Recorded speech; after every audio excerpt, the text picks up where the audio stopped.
WRAL Daily Download. I'm Elizabeth Holmes. There's new data compiled by our crews here at WRAL now showing which zip codes in the Triangle have been reporting the most scams. Could it be your zip code? I spoke with Alex Littlehales. He helped put the data together. Here's our conversation. We are talking about scams. It's something that you and a lot of our Five on Your Side team talk about. Yeah. And there's some interesting data about where in our viewing area is getting scammed the most. Yeah. So it's kind of that that middle Venn diagram of like consumer and investigative. It's I don't know where I honestly came up with the idea to do this, but I thought it was an interesting idea. Essentially, we looked into, we always talk about scams. We talk about alerts, warnings, education, making sure people don't lose their money or get scammed. So we kind of thought of it, okay, well, where are these reports, where are these scam reports actually coming from? Where and who actually gets scammed? Like, let's put some numbers behind just, this general, education. And so we looked through Better Business Bureau data and broke it down by zip code to look at the entire essentially the Triangle region. So, Raleigh, Durham, Chapel Hill, we took every single zip code within these counties, Wake, Orange, and Durham counties, and compiled the data for, okay, where are these scam reports coming from? And we found, okay, well, this zip code here in northern Wake County has this many, or this portion of this county has this many. And so we have a pretty comprehensive map of over 1,000 scams reported in 2025, but where do they actually come from and who's actually losing that money? Mm-hmm. And we were talking earlier about this because, of course, we have to, do some pre-planning. But you said that there was something really interesting about where the most scams were happening. Yeah. So essentially, when we looked at all the zip codes, compiled all the data, plotted it out on a map, we found that actually Wake Forest, so the zip code 27587. So if you're listening from the Raleigh area, so think like Wake Forest, but Falls Lake to Rollsville area, sort of that northeastern portion of Wake County reported 45 scams in 2025. That was the highest single zip code.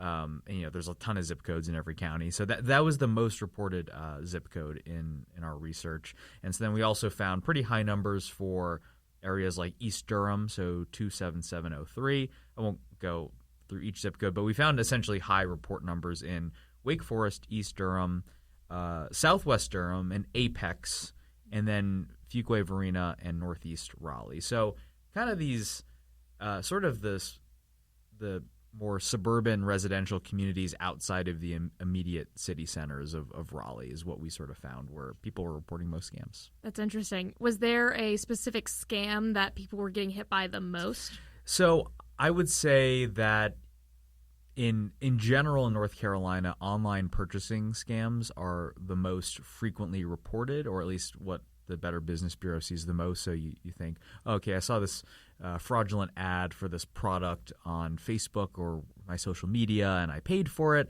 and it never came to me, or it was like totally the wrong thing. Like that is the most commonly reported type of scam in North Carolina. Actually, essentially, we did this in tandem with the Better Business Bureau re-releasing something called a heat map. So it essentially shows state data on all this kind of information. So online purchasing in the last 12 months, so one calendar year, 2,400 online purchasing scams reported in North Carolina. Just a pretty significant number, and then phishing is below that. But there are some other interesting scams that we found when we looked into this data. So we talked to one resident of that Wake Forest zip code for our story, and he had an interesting story about how he contacted what he thought was a local garage repairman, and the guy comes out, does really what he calls shoddy work. The repairs break like 2 days later, and then he can't get a hold of the repairman. And he was told by another contractor, "Oh yeah, you totally got scammed. They're upcharging you, over $1,000 for something that probably costs like $100 to $200." And so he found the numbers in Facebook, the Facebook number that he associated with this company. He found in like other local Facebook groups across the country. So Oh. so isn't that crazy? So you think like, oh well, this guy was pretending to essentially be a local garage repairman, local to Wake Forest. Wow. And then when he back searched the number that he had been in contact with, he found that number associated with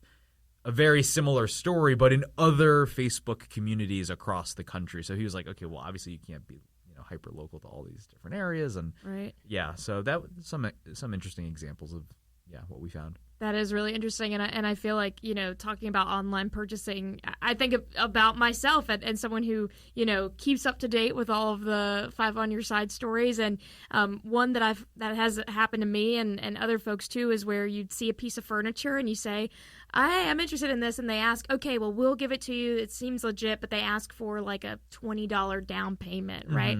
And then you do that, and then they up the price even more to make sure you're the one that gets the piece of furniture, and then you end up not getting your money. I only lost $20 in that one because I was like, this is weird. Did you report it? No, You should report. You could be part of our data. I was about to say, I should have reported it, but at the same time, it's so funny because that picture, I try to be very savvy about, okay, is this AI, is this real, whatever, but that picture popped up again under someone else's name, because I reported it. I went through Facebook and reported it, didn't report it to the police or anything. I lost $20 on Venmo, whatever, but I reported it to Facebook at that point, but sure enough, that piece of furniture and a different username was popping up doing the same exact thing. Yeah, isn't it bizarre how whenever we do stuff like this, or we look into some of the data behind some of these stories that we try to do, it's like, this is a lot of effort for, in your case, like $20. Or, in the case of the person that we profiled for this story, it's like, man, that's a lot of effort for like $1,000, right? Because someone actually did come out to this guy's garage and house, and he did technically do the repairs, and he just, essentially pocketed a bunch of money that he wasn't supposed to. But that just seems like a lot of effort for $1,000. I don't really know the exact mechanism of who's making what money based on the type of scheme. But I always am reminded of man, people go to very interesting lengths for just trying to get people's money, right? Like there's an infinite amount of ways in which people will try to go about this.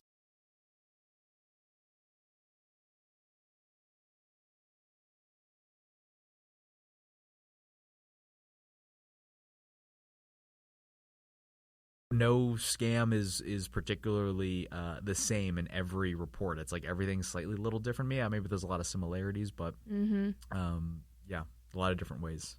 I was going to ask you, what do you think this says about the specific areas? You said that they were in more suburban communities. I wonder, I think about a lot of times with scams, just elderly people who are not maybe aware of AI or anything like that. Yeah.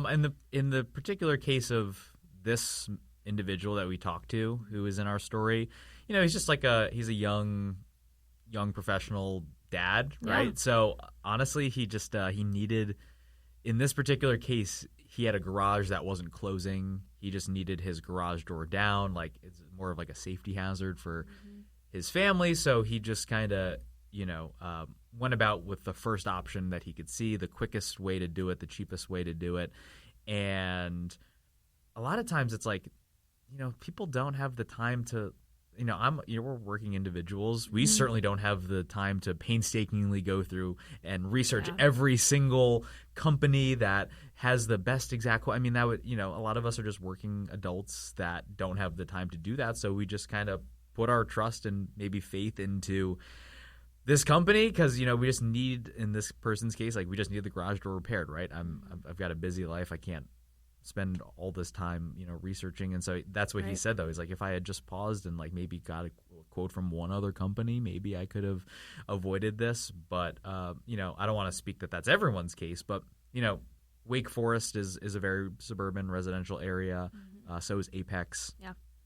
Northeast Raleigh, there's a lot of younger families moving there. So I don't want to presume that's why the numbers are like that, because again, it's all what people report out to the BBB, right? So there could be a ton of scam data that reflects differently, but it's just people aren't putting it out there. Right. You know? That's interesting. Yeah. That's super interesting. So I guess the long story short of it all is it could happen to anyone. It could be any kind of scam. Yeah, absolutely. They range, even though they might have similarities, there might be smaller differences. Yeah. You know, some of the reports are like, I lost $50. This individual that we profiled lost, you know, over $1,000. Some of these reports are, you know, they lost tens of thousands of dollars or thousands of dollars in, you know, phishing and spoofing related, you know, crypto related scams, which we talk about often. Like, it really is such a wide spectrum of things that you can see. Interesting. Well, for people who are listening to this or watching this on YouTube, and if they want to know where their zip code is. Yeah. So we painstakingly, I had to scrub through like this manual data because so the heat map is not zip code specific. It is state specific. But what we did was we had to manually enter every zip code in the triangle to plot, you know, this is what the numbers were for 2025. This is what they are for the first 6 months of 2026. We have that data as well. So we took all that data, we put it in essentially an interactive map on WRAL.com. Cool. And so, you know, you hover over, oh, where do I live? Oh, okay, well, last year there were this many reported scams. And so you can actually see what areas have the highest counts. And it's just interesting, you know, I would have thought an area like mine, 27604, which is in the Beltline in Raleigh, would be really high. But I don't think it was. It was pretty kind of middle of the pack. So you never know. It's just an interesting way to kind of look at and be aware of, you know, consumer data and stuff like that. Yeah, and especially if you have a loved one who maybe isn't living in your zip code but is living in another one, and maybe they hear, you know, we always hear from like the sheriff's office saying, hey, we're getting calls that, you know, people are saying that you have jury duty and they're going to fine you. So I mean, it's just one more way to kind of be in the know of what's going on. It's also worth noting, like, if you hover over our map and you see, okay, my zip code had this many scams. Well, you can then go to the Better Business Bureau's website, and if you type in your zip code, you can then see, okay, well, this is what the scams in the zip code that I live in actually look like. The reports have these written narratives of, like, here's what it looked like, here's how much money I potentially lost. And so we just looked at basically the victim location of you know, these people reported this scam from which zip code in our area, right? But there's narratives with these reports, so you can go in and you say, oh, okay, well, I see on WRAL that, you know, my zip code had 30 scam reports. Well, what do they actually look like? Well, we set it up where if you go to the BBB's website in the scam tracker, you type in your zip code off of our article, you then can say, oh, this is what all those scam reports look like, and this is what people are actually experiencing in real time. Some of them are probably my neighbors, you know. Yeah. So that's fascinating. Yeah. Anything else you want to add? I don't think so. I think I brought it up. I'll bring it up briefly again, that this is only the data that we can analyze because it's people reporting, right? You know, it'd be naive to think that there weren't more scams going on, right? I mean, this is truly just like, sometimes this is all the data that we have available, which is sometimes, you know, tricky to navigate around as a journalist, because it's like, well, this is interesting stuff, but it's like, truly, people I'm sure have been scammed in this area, and, you know, everyone gets these phone alerts, these email alerts that are fraudulent. But if you don't report it, you know, it only benefits other people to report something like this, especially if you've actually lost some money. I know it maybe feels uncomfortable to admit that you were tied up or that something happened, but it truly does help, because now, for instance, our guy in the story, you can look for the signals in which the garage repairman scam that he went through. Like, you can look for those same red flags and then make sure, okay, well, when I go out and look for garage repairs, I'm going to make sure I don't find the same characteristics that this guy went through as me. So reporting is really beneficial, and it helps not only like your neighbors, your community, but it helps us to more accurately report on said information. So I'd say that's just my biggest takeaway. Data's always great. Data's always great. Yeah. Data's always great. All right. Well, thanks so much. Thanks for listening to my conversation with Alex Littlehales about scams and where they're happening in the Triangle. Of course, you can always find more on our website, WRAL.com. And thanks for listening to the Daily Download. Remember, you can find our podcast wherever you get your podcasts. That includes Apple Music and Spotify. Don't miss an episode.